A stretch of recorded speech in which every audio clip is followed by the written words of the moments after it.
اگر کوئی یہ اعتراض کرے کہ آپ اس سے کیوں انکار کرتے ہیں کہ اشیاء مذکورہ کا وجود کسی قدیم کے فعل کا نتیجہ ہے مانا، لیکن قدیم کے واحد ہونے پر ہی کیوں اصرار ہے، تو اس کا جواب یہ ہے کہ ہم اپنے وجود کی طرف نگاہ ڈالتے ہیں تو ہمیں محیر العقول نظام اور مسلسل و متصل تدابیر و تصرفات نظر آتے ہیں، اور تحقیقی ڈھانچہ انتہائی کامل دکھائی دیتا ہے۔ لہٰذا اس بنا پر ہم کہتے ہیں، اگر تدبیر و تصرف کرنے والے دو ہوں جیسا کہ قائل نے کہا تو ان میں اتفاق ہوگا یا اختلاف۔ اگر اتفاق ہو تو در حقیقت یہ بالکل ایک ہی ہوگا اور دونوں کا معنی ایک ہوگا، بلکہ قائل نے از خود ایک کو دو قرار دے دیا جو بدہدن خلاف عقل ہے، اور اگر اختلاف ہو تو وجود خلق احسن و کامل نہ ہو، اور نہ اس میں تدبیر و تصرفات منظم پیمانے پر ممکن ہے، اس لیے کہ ہر ایک کا فعل دوسرے کے خلاف ہوگا۔ ان میں سے ایک جب کسی کو زندہ کرے گا تو دوسرا اس کی موت سے ہمکنار کرے گا۔ ایک اگر کسی چیز کو ایجاد کرے گا تو دوسرا اس کو فنا کرے گا۔ اس کشمکش میں یہ محال و ناممکن ہے کہ کسی شے کا وجود صحیح سالم ساتھ پایا جائے۔ لہذا تمام نظام خلق کا اس احسن و منظم پیمانے پر ہونا ذات قدیم کے ایک ہونے کی بدیہی اور مشاہداتی دلیل ہے۔ اس حقیقت کا اللہ تعالیٰ نے قرآن کریم میں بیان فرمایا، اگر آسمان و زمین میں کئی خدا ہوتے تو یہ دونوں تباہ و فنا ہو جاتے، بس اللہ تعالیٰ جو کہ رب عرش ہے ان تمام چیزوں سے پاک ہے، جو کہ یہ مشرکین بیان کرتے ہیں۔ اور دوسری جگہ ارشاد فرمایا، اللہ تعالیٰ نے کسی کو اپنی اولاد قرار نہیں دیا اور نہ اس کے ساتھ کوئی اور اللہ ہے، اگر ایسا ہوتا تو ہر اللہ اپنی بنائی ہوئی چیز کو جدا کر لیتا اور دوسرے پر چڑھائی کر دیتا، لیکن اللہ تعالیٰ اس چیز سے پاک ہے جو یہ مشرکین بیان کرتے ہیں، اور وہ پوشیدہ اور ظاہر تمام چیزوں کو جاننے والا اور ہر قسم کے شریک سے بلند و برتر و پاک ہے۔ یہ دونوں آیت اہل شرک کے دعویٰ کے بطلان پر مختصر و بلیغ ترین حجت و مضبوط ترین دلیل ہیں۔ حاصل ان کا یہی ہے کہ اگر آسمان و زمین میں ما سوائے اللہ کے کئی اللہ ہوتے تو ان میں اتفاق ہوتا یا اختلاف۔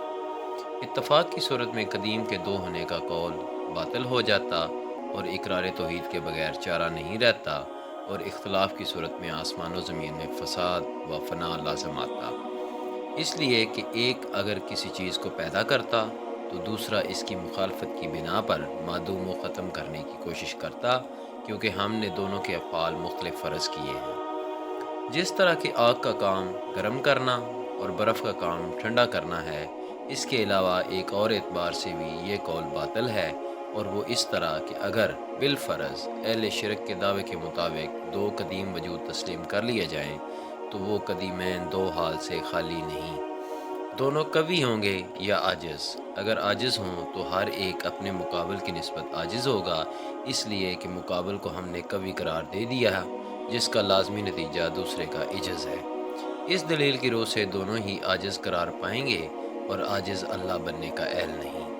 اگر ایک اپنے مقابل پر قوی ہو تو مغلوب اپنے ساتھی کی قوت کے سامنے عاجز اور بے بس ہوگا، اور یہ معنی اللہ ہونے کے منافی ہے۔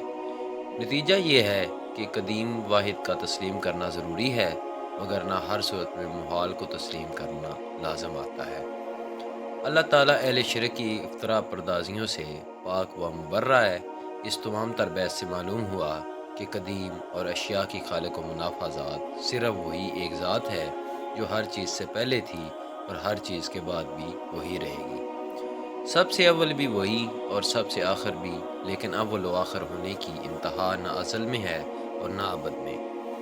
وہ ذات موجود تھی لیکن نہ وقت تھا، نہ زمان، نہ لیل و نہار، نہ ظلمت، نہ نور، نہ آسمان، نہ زمین، نہ شمس، نہ قمر و نجوم۔ اس کے سوا ہر چیز محدث و معنوع ہے۔ وہ اپنے تمام تخلیقی افعال میں منفرد ہے، اس میں اس کا کوئی شریک، نہ کوئی معین، نہ کوئی اس پر غالب ہے۔ وہ اپنے اوپر قادر و غالب ہے، پاک ہے۔ ابو ہریرہ رضی اللہ تعالی عنہ سے مروی ہے کہ نبی کریم صلی اللہ علیہ وآلہ وسلم نے فرمایا کہ تم سے میرے بعد ہر چیز میں سوال کیا جائے گا، یہاں تک کہ سائل کہے گا کہ یہ اللہ ہے جس نے ہر چیز کو پیدا کیا ہے، لیکن اسے کس نے پیدا کیا؟ نتیجہ بن جیخ کہتے ہیں کہ میں حضرت ابو ہریرہ رضی اللہ تعالی عنہ کے پاس موجود تھا کہ لوگوں نے اس طرح کے سوالات کرنا شروع کیے۔ بس ابو ہریرہ رضی اللہ تعالی عنہ نے اس پر تکبیر بلند کی اور فرمایا، جو کچھ میرے خلیل نے مجھ سے فرمایا تھا وہ میں نے اپنی آنکھ سے دیکھ لیا۔ میں اس کا انتظار کر رہا تھا۔ نبی کریم صلی اللہ علیہ وآلہ وسلم نے فرمایا کہ جب لوگ تم سے اس قسم کے سوال کریں تو تم انہیں جواب میں کہو، اللہ تعالیٰ ہر چیز کا خالق ہے، وہ ہر چیز سے پہلے تھا اور ہر چیز کے بعد بھی وہی رہے گا۔ اب ان تمام عقلی و نقلی دلائل سے معلوم ہو گیا کہ اشیاء کا خالق تھا، اس حال میں کہ اس کے سوا کوئی نہ تھا۔ اس نے اشیاء کو پیدا کیا اور ان میں مدبرانہ تعریفات ہے، اور انواع و اقسام کی مخلوقات کو پیدا کیا۔ وقت و زمان اور شمس و قمر کے اپنے افلاک میں جریان کی وجہ سے اوقات و ساعات معلوم ہوتی ہیں، تاریخیں مرتب ہوتی ہیں اور لیل و نہار کے درمیان فاصلے قائم ہوتے ہیں۔